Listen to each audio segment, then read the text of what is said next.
Hai, selamat datang kembali di channel Irna Yugaswati di playlist Bacain Buku Learning 5.1 Duluan Tiba di Masa Depan. Buku ini ditulis oleh Bapak Dr. Alex Denny dan Triaji Priyo Pratomo MBA. Dan buku ini bertajuk Duluan Tiba di Masa Depan. Cocok banget untuk nemenin kita semua biar lebih sadar gimana caranya duluan tiba di masa depan. Part 1 sampai part 3 udah dibacain, part 4 juga separuhnya sudah. Dan saat ini aku mau bacain bagian learning agility. Ini penting banget. Dan maksudnya ini penting banget buat kita-kita yang mau duluan tiba di masa depan gitu. Karena kalau nggak ada agile, nggak belajar gitu, jadi mau gimana duluan tiba di masa depan, jangan-jangan di masa kini aja kita ketinggalan gitu. Nah, kita langsung aja ya bacain ya. Nah, learning agility, the one thing that ensures adaptability. Saat ini telah banyak perusahaan mengadopsi klasifikasi talenta menggunakan matriks 3x3 alias 9 box seperti contoh yang diberikan di dalam buku. Jadi ada potential assessment, low, moderate, and high.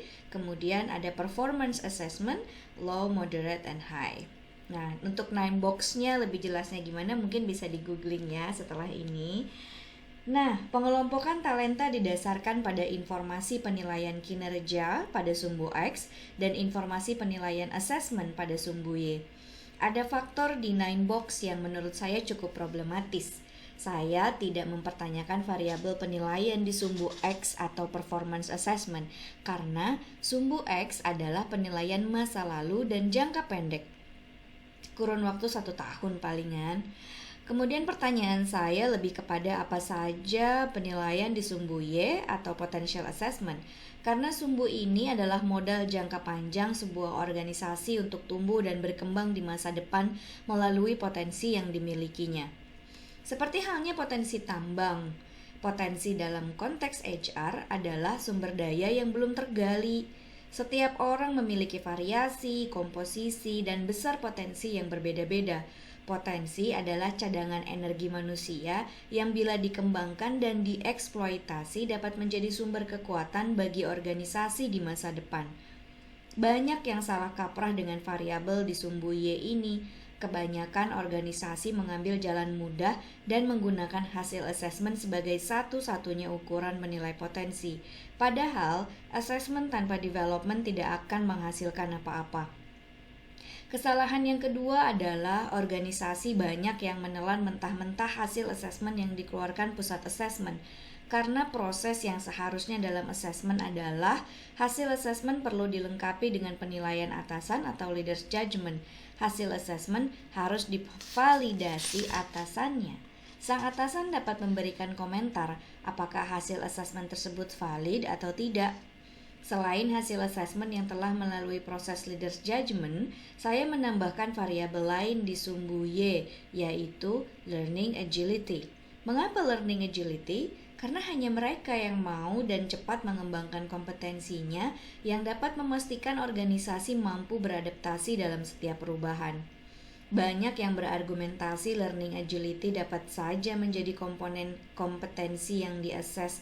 Argumen itu tidak salah, namun belum lengkap. Menurut saya, membuat learning agility sebagai variabel kritikal dalam matriks 3x3 atau 9 box tersebut bertujuan untuk menunjukkan bahwa learning adalah hal yang teramat penting yang menjadi jaminan kepastian sebuah organisasi dapat bertumbuh kembang di masa datang.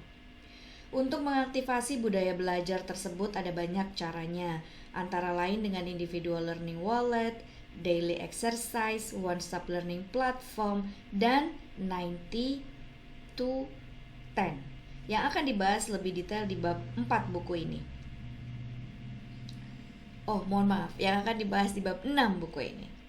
Intinya agar belajar itu bukan menunggu panggilan pelatihan, tetapi setiap orang dapat belajar kapan saja, di mana saja, kepada siapa saja, dengan porsi kebutuhan sedekat genggaman tangan. Saya menyebutnya sebagai reverse learning delivery.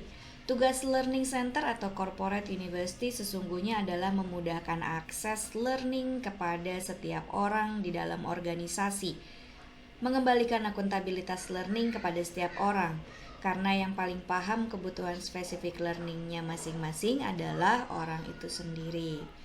Kecenderungan high level leader biasanya adalah mengeneralisasi masalah. Ada yang berperan di Learning Center mungkin pernah mendengar direksi memberikan titah, semua pemimpin wilayah perlu dapat pelatihan komunikasi. Masa menghadapi wartawan saja takut? Kumpulkan semuanya di akhir pekan.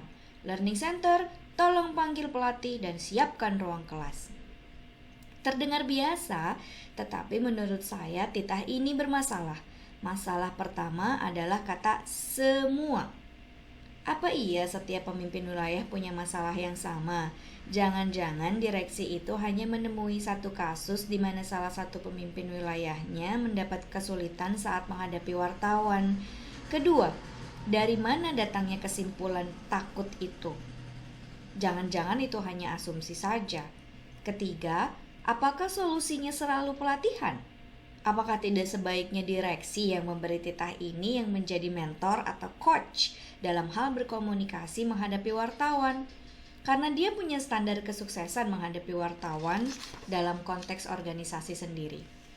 Keempat, apa mungkin kemampuan komunikasi dibangun sehari 2 hari? Kelima, seberapa efektif sih pelatihan di akhir pekan di saat mereka seharusnya recharge bersama keluarga atau beribadah menghadap Tuhannya? Learning agility bukan semata-mata meningkatkan kompetensi yang sudah ada. Learning agility juga mengakuisisi kompetensi yang belum dibutuhkan tetapi akan relevan di masa depan, serta mengaplikasikan kompetensi baru tersebut mulai dari sekarang dalam bentuk pola kerja yang berbeda dari sebelumnya. Albert Einstein pernah berkata, hanya orang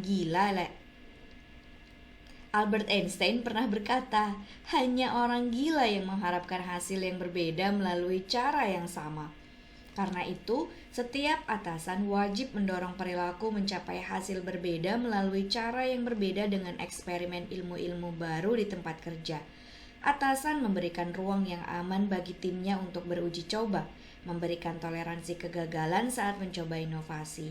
Learning agility merupakan faktor penilaian dalam talent committee dan memiliki bobot sama besarnya dengan asesmen kompetensi. Anggota talent committee mengklasifikasi talenta berdasarkan 3 variabel: kinerja, kompetensi, dan learning agility. Di semua organisasi, saya membuat kebijakan promosi dan naik gaji berdasarkan peningkatan person value, yaitu meningkatnya skor kompetensi dan learning agility. Saya cukup concern dengan kebijakan yang menjadikan kinerja sebagai kriteria utama promosi. Hal ini saya anggap bermasalah karena beberapa alasan. Pertama, kinerja merupakan indikator masa lalu dan sifatnya jangka pendek, 1 tahun. Sangat beresiko jika orang yang memiliki high performance ini diganjar promosi dan kenaikan gaji yang sifatnya investasi jangka panjang. Ada kemungkinan dia tidak achieve di masa depan kalau kompetensi dia sama saja dan dia tidak punya learning agility. Kedua, promosi perlu dibuat 2 jalur atau track, spesialis dan manajerial. Jangan karena seorang sales yang kerjanya sendirian sebagai spesialis saat berkinerja tinggi serta-merta dipromosikan menjadi manajer penjualan yang generalis. Padahal bisa jadi dia belum punya passion memimpin orang dan lebih nyaman bekerja sendiri. Mungkin promosi yang tepat untuk dia adalah menjadi sales senior. Bagi sales yang punya potensi kompetensi kepemimpinan dan memiliki learning agility, tentu tidak masalah dipromosikan menjadi manajer penjualan. Kita refleksikan ya, bagaimana di organisasi kita? Apakah 9box itu efektif? Atau mungkin kita perlu menambahkan hal lain, yaitu seperti tadi dibahas, learning agility. Itu dulu video untuk kali ini. Terima kasih sudah mendengarkan, dan saya Irna undur diri. Jangan lupa like videonya dan subscribe channelnya ya. Kita belajar sama-sama. Dan buat kamu-kamu yang mau ngedengerin video ini sambil nyetir misalnya, jadi bisa tetap baca buku tanpa harus benar-benar duduk dan baca buku. Terima kasih, Irna Egoswati undur diri. Bye-bye.